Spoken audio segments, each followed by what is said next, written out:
The past starts with looking forward from now. It's really thinking without bounds or limitations. If money were no object, if nothing got in the way, if life could be exactly how you wanted it to be, what would life look like and how would that feel? And what would be an image that would indicate what that is for you? And really getting at with people what it is that drives them, what makes them want to get out of bed in the morning, what is that central thing in life?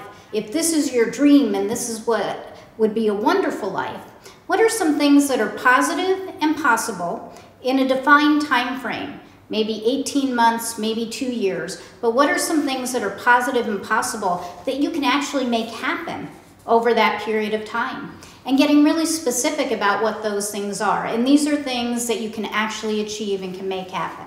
And at the end of doing the path, what you have is here's where you are now, here's where you want to be, here's your goals, your positive and possible for whatever length of time it is, and here's all the steps to get there. Your 1 month, your 3 months, your 12 months, and that will get you there. So you have a very detailed, very sharp, very precise plan based upon your dreams to get to where you want to go.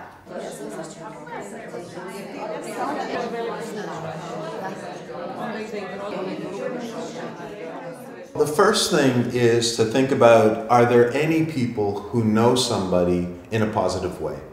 So that's the first thing, because both of these planning tools, Maps and Path, are tools that are meant to be group planning tools focused on one person.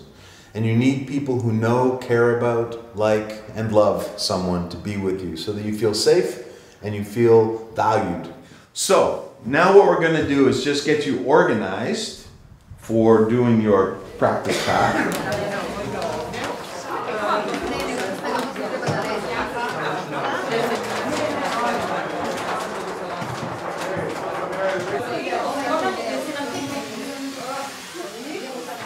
What we watch, what I see anyway, is that gradually what the process allows people to do, simply by paying attention to the idea of listening to one person at a time, it allows people to start to connect themselves with the thing that's at the core of what they want to do, which is really help someone. And once they see themselves connecting in a way with that one person idea, just paying attention to one person and what could I do for that, they start to shift.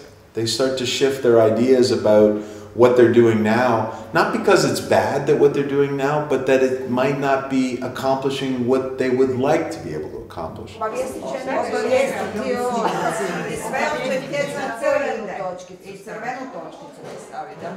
So today, for example, I had a sense that some of the conversation is shifting from what are we doing to the fact that this would be a good thing, but right now we're not set up to do that, which leads us into the whole idea of design, which is the idea of let's start to think about what would it take to actually set ourselves up to be able to do this so that we line up our own core with the core of someone else and we're actually working in sync with it as opposed to working against it. How do you design the supports that that person is going to get? How do you design the organizations that are going to support them? How do you design the service that's going to make that good life happen? And if we design the kind of services and institutions and things we wound up with in the past that didn't work well, why can't we think about how are we going to design what we're going to do next and design it so that it does what we want it to do? So we want you to just talk at your table for a few minutes about the challenges you would face in trying to introduce people to the places where they could become known. How do we find little things that we can do over time?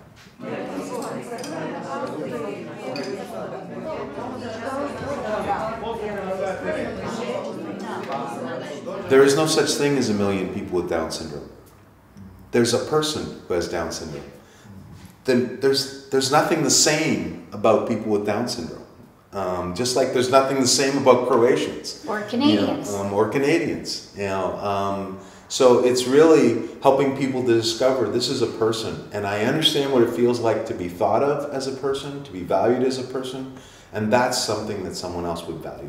What we do and what we've done this week and the last time we were here certainly was introduce some approaches to person-centered planning, but it's also about taking a look at life and what makes for a good life and what are the things that all of us care about in life and what do our lives look like and what do the lives look like of the people we work for and what are some approaches to help people have the best life they can possibly have. So it's not just about person-centered planning, because you can have the best person-centered planning tools in the world, you can have the prettiest plans, but unless you do that other piece where you actually connect with people, build trust with people, help them explore what's important and move forward with their life, all you have is a pretty piece of paper.